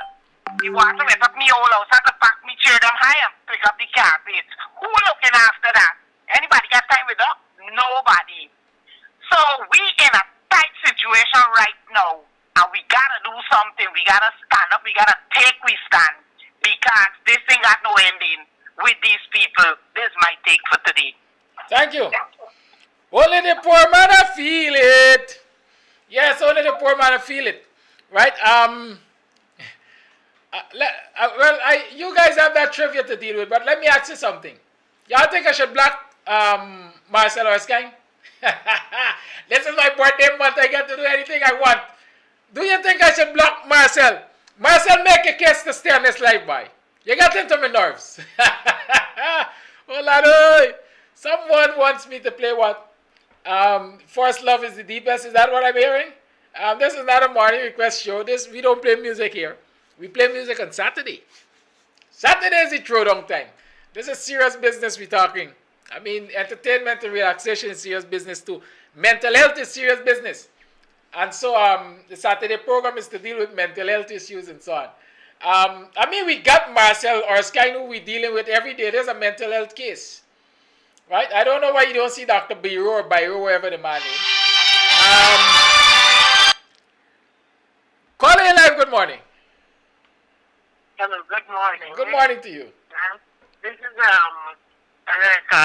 maiden caller. Okay, maiden caller, welcome. I got two things to ask about. First one is why the politicians then going after like no confidence in this regime. And next one is the thing with this black people. Look what they're doing to the black people and saying that we ain't get no kind of what you call it, coming after we didn't get no valid thing to go to them with this regime. And they steady coming. Now this thing what they're taking away now is this crap. You see the one black man dead now. The one we dead now. That's the only thing they say, oh God, that's the next thing they won't get money from. Because they're stopping, you forget money from outside. Now you're coming in this crap now. They're taking away all their quarter. What I want to happen to me now? Something we got to do. We got to stand up. We got to come out.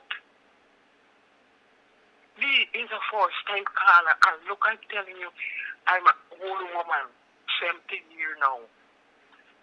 And I see it's the same thing what Janet Jagan been doing, giving rotten flowers to me from we dead and that and you think. It's the same thing coming up. What about this vaccine? Why then again no confident in things? Why they never take out the man? No, the man is talking high up. What this politician and get strength and get the right that could come up and talk nothing for represent. We are the feeding we to the dog, to the crows. We eat the birds in the air for each way. We ain't got no valuable thing that we can do. Why you listen to the dogs? Why? This is my takes for the morning. Thank you for calling. What to talk about. Thank you for calling. The verdict is in. Welcome. I am awaiting the recommendation of yours. We ain't farming no tribunal, eh?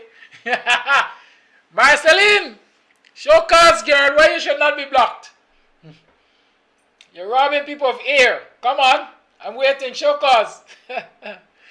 Yes, the lines remain open. It's 8 hours 42. Come on, make those calls. Program comes to you the kind compliment of Chefs Mobile Restaurant.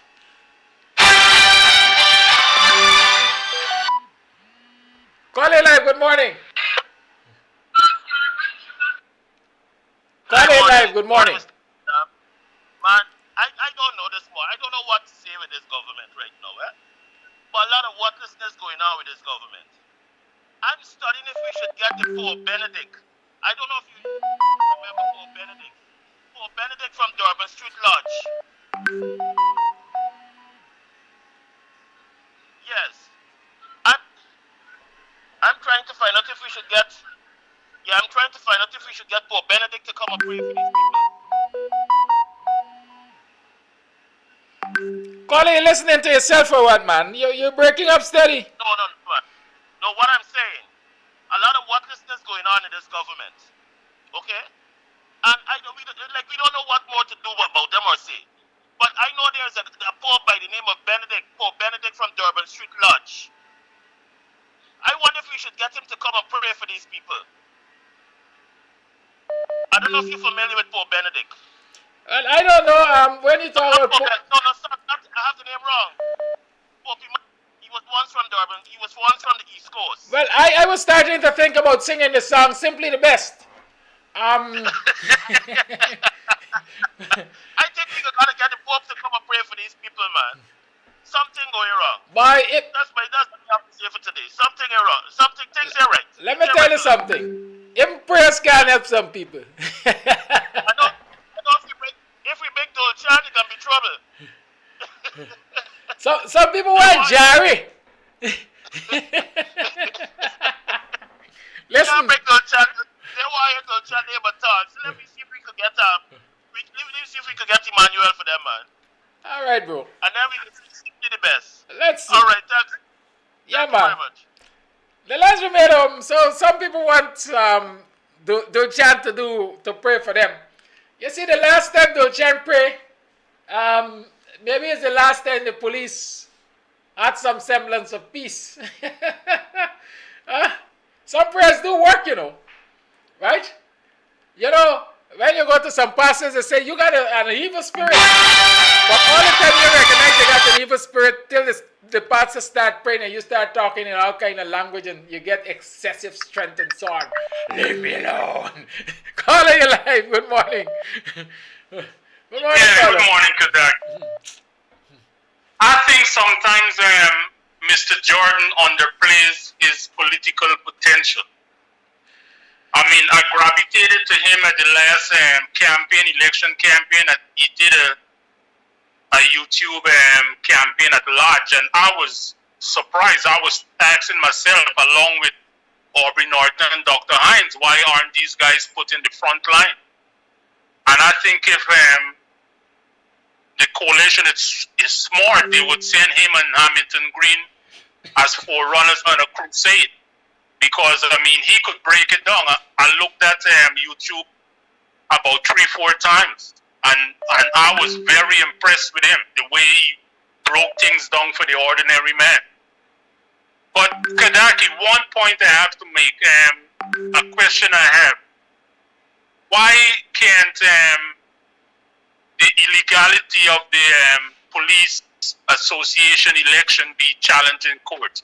I've never heard anybody challenge that election in court that Happy eventually certified. Can that be challenged in court? Thank you. Thank you for calling. If you ask me anything, everything under the sun could be challenged. You only have to find a good lawyer, one willing to put in the work. I think everything could be challenged. As a matter of fact, the Caribbean Association of Police, they got a long name, boy. Caribbean Association of Police Associations or something to the extent, did get involved in this thing. And they did say they're not going to recognize the current police association for the fact that, number one, elections were not in keeping with the rules.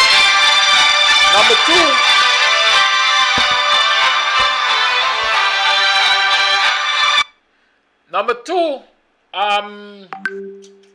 one, the elections were not in keeping with the rules. Two, the life of the current police association had not yet expired. And so really and truly there was not supposed to be any elections. So the Caribbean Association of Police Associations, if I'm calling it right, did intervene and say that much. And I got the impression at the time that they were going to move to the courts to have it challenged. So I'm not very much sure if they will have it challenged. That's all I can see. But you see, a lot of things are not challenged in this country because people don't have the spinal cord. They ain't got the testicular fortitude. They ain't got the gumption to challenge these things. And many people do not have what it takes to challenge them simply because they don't trust the judiciary. They are not guaranteed, at least from their observations, they don't think they're guaranteed the protection of the judiciary in these matters. Right? Because in other countries, you're offended, you take somebody to court, you take the government to court, you take the state to court. You win or lose, you're protected. It's as simple as that. I have a right to approach the court to determine whether or not the state acted properly or improperly. And so once that matter is determined, I have a right to live freely as a citizen. But in this country, they label you. In this country, they further oppress you. Right? And those are the things. Now somebody is sending me how to identify a legitimate press pass. I have no interest in press pass. Or press passes. For me, any press is legitimate so long as it brings balanced information to the people. So long as it is recognized by the people as providing the kind of information that is necessary for their education and empowerment. That's legitimate press to me. So a high school student, a fifth farmer, forest farmer can pick up a camera and decide that he or she is going to go and gather news and information to share with the populace. And so long as it is credible, that's legitimate press to me.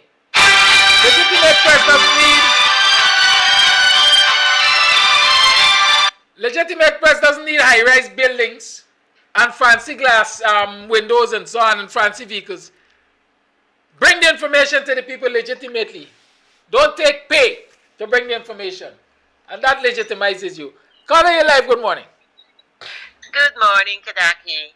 I want you to ban Marcel. I don't know if he's a man, boy, girl, or an it, but you need to ban him. And with that said, a lot of people are complaining with what's going on. I think when they reach the breaking point, they're going to act. But as far as I'm concerned,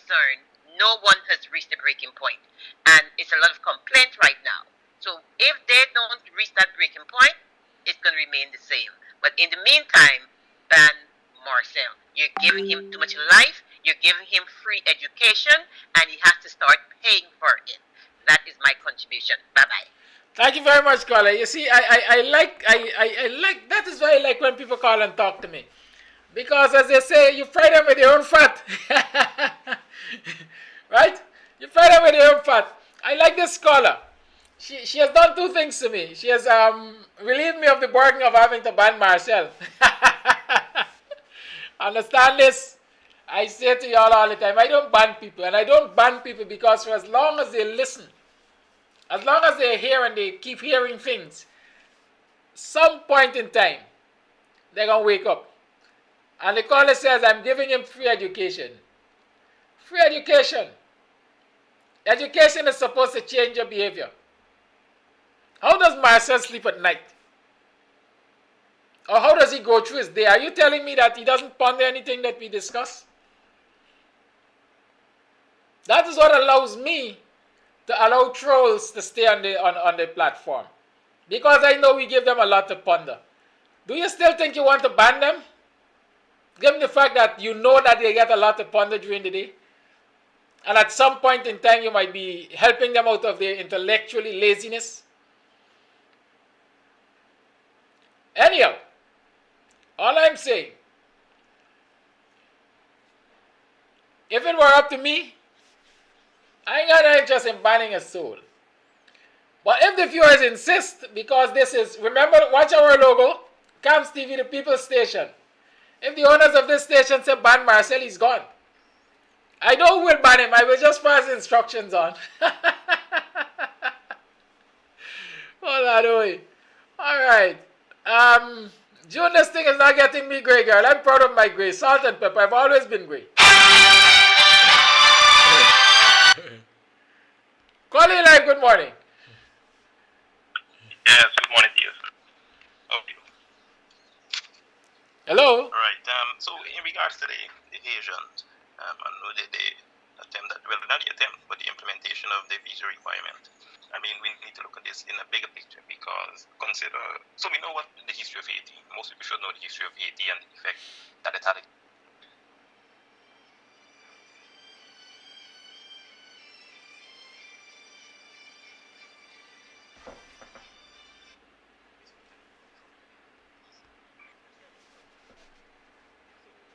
Call, I can hardly hear you.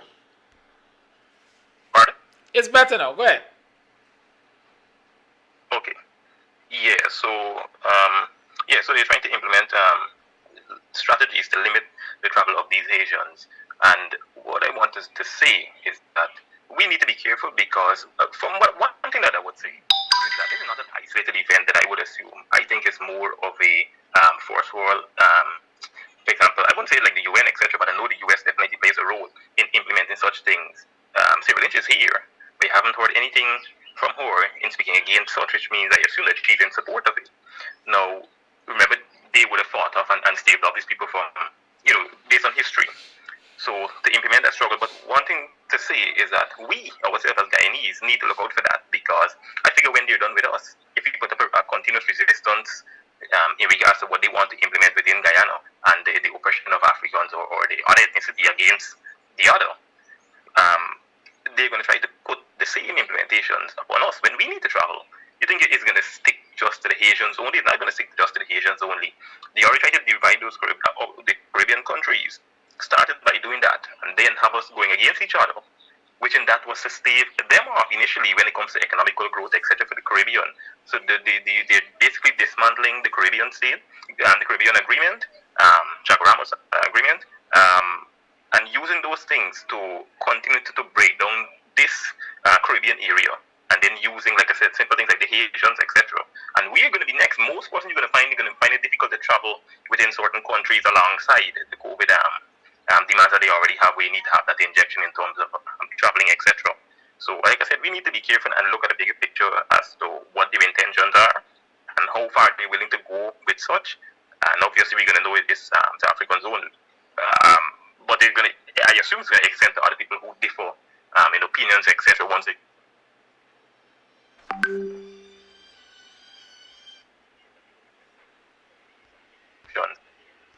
the US and etc. They're going to have an influence in all of those things.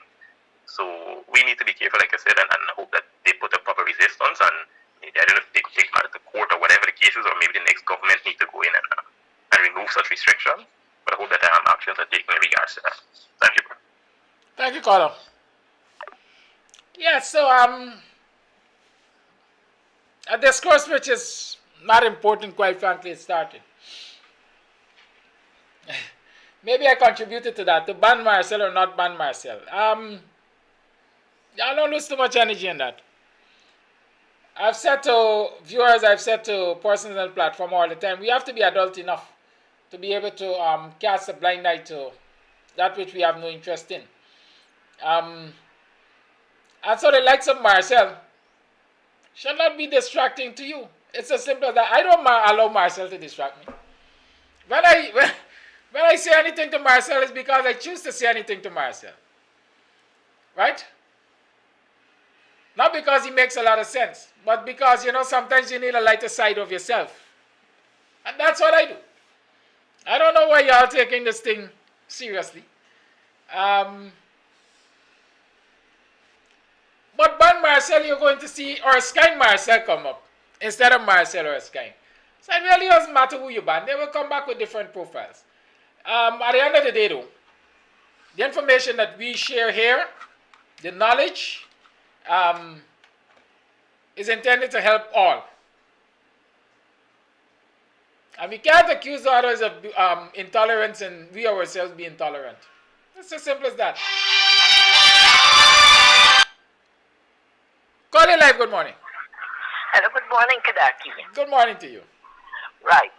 The reason I'm calling, and the reason I'm telling you this, I would like to see you ban Marcel. The reason for this is because when they come on your live, on all the other lives, and they call us all sorts of names and said all sorts of things to us, and you reply to them accordingly, right? They report you, and you get banned. They did that to my sister. So that is the reason for me telling you this. All right? Thank you. Thank Have you. a good day. Well, you all know the back. You've seen the back of what was that name? Lacho. Right? Because I know for a fact that Lacho reported one of our viewers for a comment that was made in jest. And so I don't tolerate that. I won't tolerate that. If you can give, you must take. And if you only want to give and you don't want to take, then you don't have any place. But it seems as though the majority will win. Calling you live, good morning. Good morning, Kidackie. Morning to you. Kidackie, you fired up this morning. I just was saying like you banned me, I can't even get through to you. No, I don't ban people. Anyway, Kidackie, listen. I am not touching no subject about Guyana because it's like you can't even take time to process all this information. It's like what Mr. Thing said this morning. It just like dodged your spirit from saying anything or trying to get involved with Guyana because you don't know which way it's going, which way it's coming, and it's a heart-rending. It kind of make you feel so depressed. Anyway, let's talk about Mr. Cosby. Mr. Cosby, we all knew Caller, stop. I am restricting this topic. I don't want to talk about Mr. Cosby. Okay. How does Cosby affect my politics locally? I mean, yes, it's a part of the oppression of black people around the world. But hey, yes, exactly. Next topic, not Mr. Cosby. Exactly. That's what the point I'm trying to get. Because they know what he was going to do. So that's why they did that to him. Next topic. Next topic. Have a blessed day. Thank you, caller. Good. Listen, I hardly ever discuss American politics, And so, we got to fix home. Yes, foreign has impact on home. But we also have a big responsibility for fixing home. Right?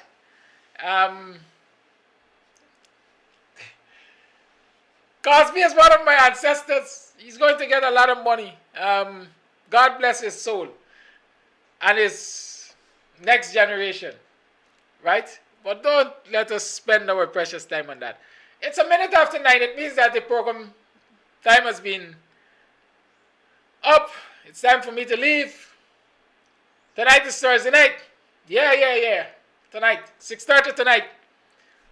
Selwyn Peters is on Politics 101. And I want you to tune in. I want you to spread the word that Selwyn Peters is on Politics 101. Why? Selwyn Peters is a lawyer who has been representing the members of the Police Service Commission, number one. Selwyn Peters is a man, perhaps the only man so far, who has written a letter to the illegitimate cabal installed government, the PPP, that Anil Nandlal has not answered. Instead of responding to Peters' letter, Anil issued a press conference circumventing all issues that were raised in that letter. Monkey know which limb to jump on. Kudos, Mr. Peters. You're going to hear a further discussion about all of these issues of separation of powers and so on in tonight's program, Politics 101. Tune in at 6:30 with Dr. David Hines and Selwyn Peters. Meantime, have a great day. Remember, I'm in my official birthday month. Today is the first day of the month of July. We got 11 days to go, right? And then we're going 12 days after that. On the 24th, there's a team that is planning something big for KAMS anniversary. And they would like you to make contact with them if you want to contribute in any way, part of the planning and so on. Have a great day. Be safe. Remember, COVID is real. Sputnik may not be.